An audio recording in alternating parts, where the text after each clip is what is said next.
Hello Mark, my name is Sandy. My number is 53. The title of the speech is The Global Food Waste Scandal, and my level is sophomore.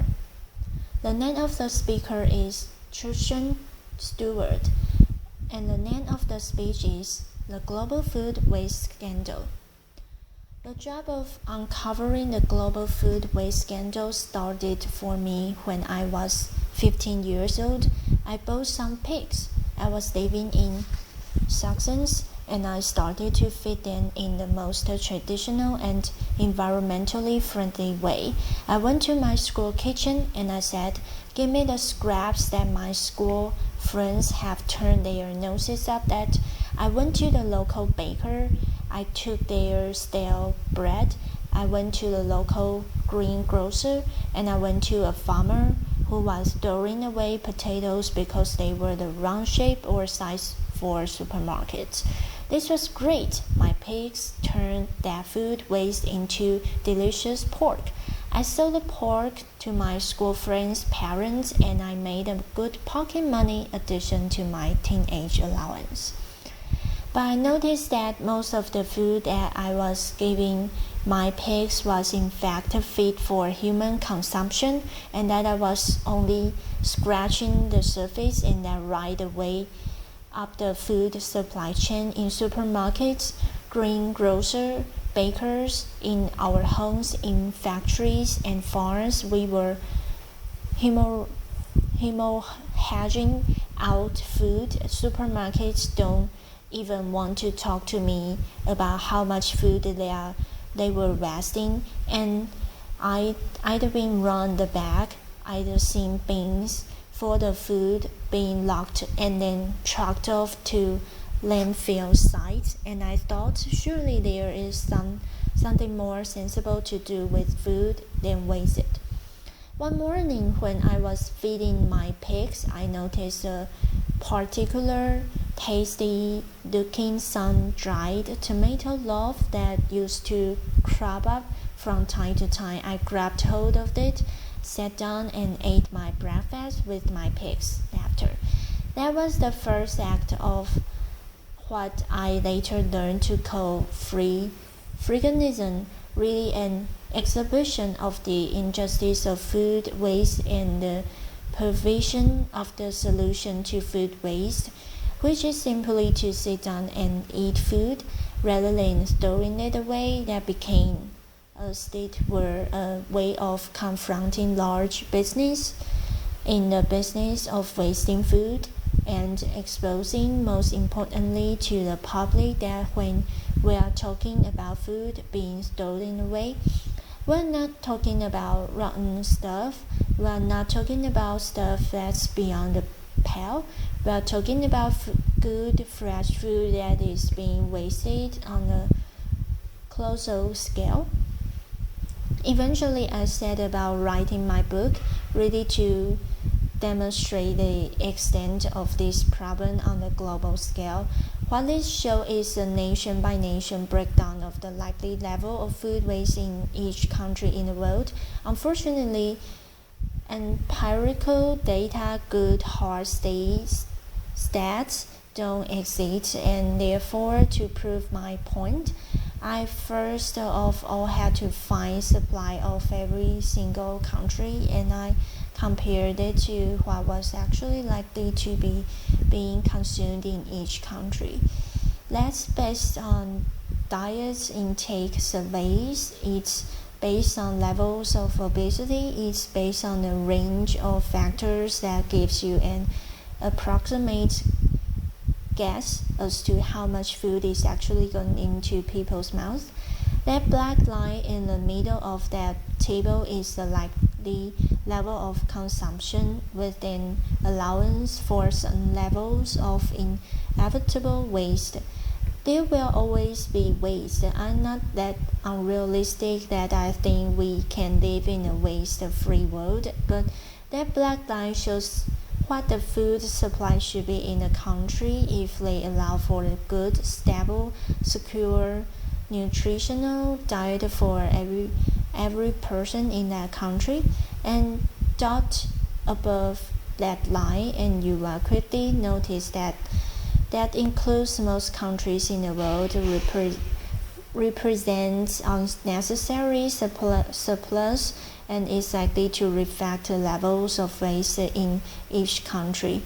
As a country gets richer, it invests more and more in getting more and more surplus into its shops and restaurants, and as you can see, most European and North American countries fall between 150 and 200% of the nutritional requirements of their populations. So a country like America has twice as much food on its shelves and in its restaurants than is actually required to feed the American people. But the thing that really struck me when I plotted all this data, and it was a lot of numbers, was that you can see how a levels of countries rapidly shoot towards that 150 mark, and then they level off and they don't really go on rising as you might expect. So I decided to unpack that data a little bit further to see if that was true or false. And that's what I came up with.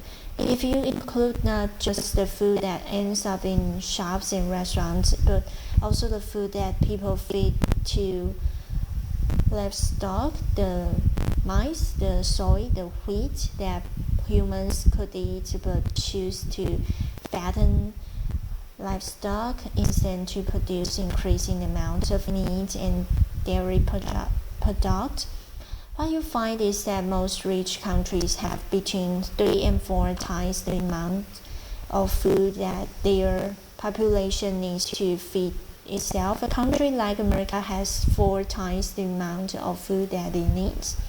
When people talk about the need to increase global food production to feed those 9 billion people that are expected on the planet by 2050, I always think of these graphs. The fact is, we have an enormous buffer in rich countries between ourselves and hunger. We've never had such gargantuan surpluses before. In many ways, this is a great success story of human civilization, of the agricultural surpluses that we set out to achieve 2,000 years ago. It is a success story. It has been a success story. But what we have to recognize now is that we are reaching the ecological limits that our planet can bear. And when we chop down forests, as we are every day, to grow more and more food, when we extract water from depleting water reserves, when we emit fossil fuel emissions in the quest to grow more and more food, and then we throw away so much of it, we have to think about what we can start saving. And yesterday I went to one of the local supermarkets that I often visit to inspect, if you like, what they are throwing away. I found quite a few packets of biscuits amongst all the fruit and vegetables and everything else that was in there, and I thought, well, this could serve as a symbol for today. So I want you to imagine that these 9 biscuits that I found in the bin represent the global food supply. Okay, we start out with 9. That's what it films around the world every single year. The first biscuits we are going to lose before we even leave the farm. That's a problem primarily associated with developing world agriculture, whether it's a lack of infrastructure, refrigeration, pasteurization, grain stores, even basic fruit crates, which means that foods goes to waste before they even leave the fields. The next 3 biscuits are the foods that we decide to feed to livestock, the mice, the wheat, and the soya. Unfortunately, our beasts are in efficient animals, and they turn 2/3 of that into feces and heat. So we will lose those two, and we will only kept this one in meat and daily products. So two more we are going to throw away directly into bins. This is what most of us think of what when we think of food waste, what ends up in the garbage, what ends up in supermarket bins, what ends up in restaurant bins. We will lose the knowledge too, and we will left to ourselves with just 4 buskers to feed on. That is not a superlative the efficient use of global resources, especially when you think of the billion hungry people that exist already in the world. Having gone through the data, I then needed to demonstrate where that food ends up. Where does it end up? We are used to seeing the stuff on our plates, but what about all the stuff that goes missing in between? Supermarkets are an easy place to start. This is the result of my hobby, which is unofficial bin inspections. After, strange you might think, but if we could rely on corporations to tell us what they were doing in the back of their stores, we wouldn't need to go sneaking around the back, opening up bins and having a look at what's inside. But this is what you can see more or less on every street corner in Britain, in Europe, in North America. It represents a colossal waste of food, but what I discovered whilst I was writing my book was that this very evident abundance of waste was actually the tip of the iceberg. When you start going up the supply chain, you find where the real food waste is happening on the gargantuan scale. Can I have a show of hands if you have a loaf of sliced bread in your house who lives in a household where that crust, that slice at the first and last end of each loaf, who lives in a household where it does get eaten? Okay, most people, not everyone, but most people, and this is I'm glad to say. What I see across the world, and yet has anyone seen a supermarket or sandwich shop anywhere in the world that serves sandwiches with crust on it? Laughter. I certainly haven't. So I kept on thinking, where do those crusts go? Laughter. This is the answer, unfortunately. 13,000 slices of fresh bread coming out of this one single factory every single day. They fresh bread. In the same year that I visited this factory, I went to Pakistan, where people in 2008 were going hungry as a result of a squeeze on global food supplies. We contribute to that squeeze by depositing food in bins here in Britain and elsewhere in the world. We take food off the market shelves that hungry people depend on. Go one step up and you get to farmers who throw away sometimes a third or even more of their harvest because of cosmetic standards. This farmer, for example, has invested 16,000 pounds in growing spinach that not one leaf of which he harvested because there was a little bit of grass growing in amongst it. Potatoes that are cosmetically imperfect or going for pigs. Parsnips that are too small for supermarket specifications. Tomatoes in Tenerife, oranges in Florida, bananas in Ecuador, where I visited last year, all being discarded. This is one day west from one banana plantation in Ecuador, all being discarded perfectly edible because they are the wrong shape or size. If we do that to fruit and vegetables, you bet we can do it to animals too. Liver, lungs, hands, tails, kidneys, testicles, all of these things which are traditional, delicious, and nutritious parts of our gastronomy go to waste. Food consumption has helped in Britain and America in the last 30 years. As a result, this stuff gets fed to dogs at best or is incinerated. This man in Kashgar, Tianjin province in western China, in serving up his national dish. It's called sheep's organs.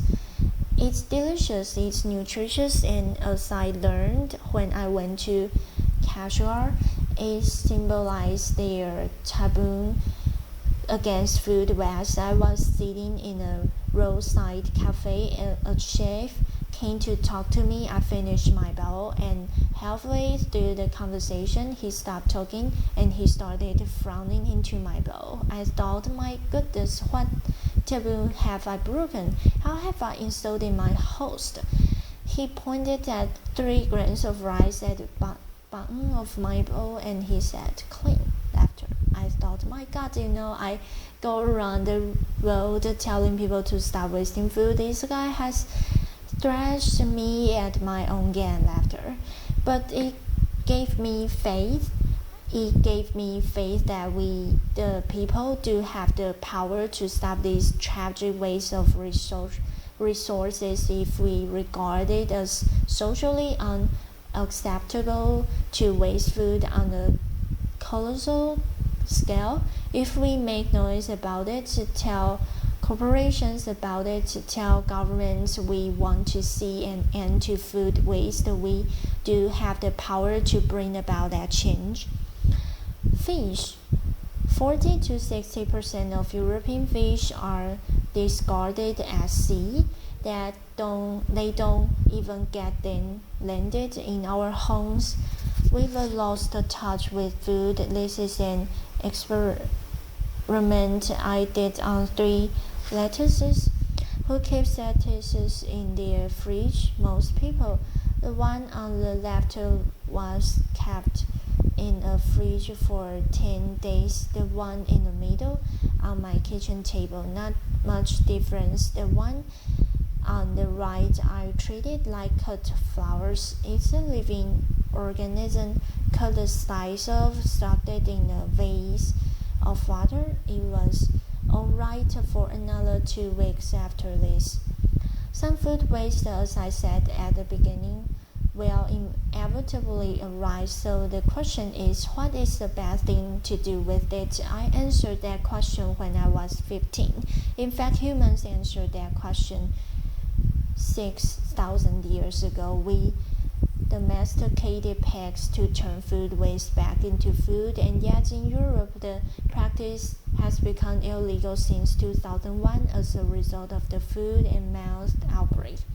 It's unscientific, it's unnecessary. If you cook food for pigs just as if you cook food for humans, it is rendered safe. It's also a massive saving of resources. At the moment, Europe depends on importing millions of tons of soy from South America, where its production contributes to global warming, to deforestation, to biodiversity loss, to feed livestock here in Europe. At the same time, we throw away millions of tons of food waste which we could and should be feeding them.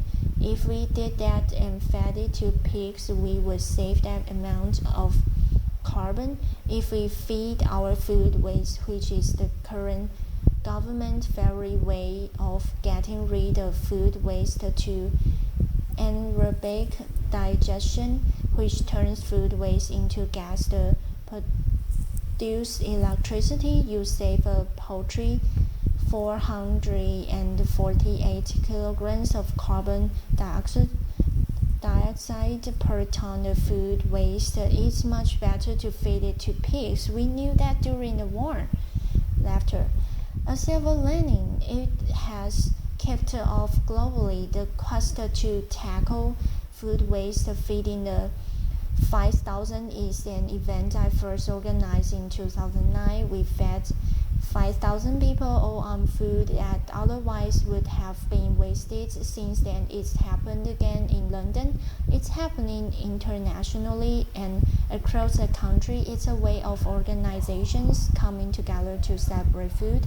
To say the best thing to do with food is to eat and enjoy it, and to stop wasting it for the sake of the planet we live on, or for the sake of our children, for the sake of all the other organisms that share our planet with us.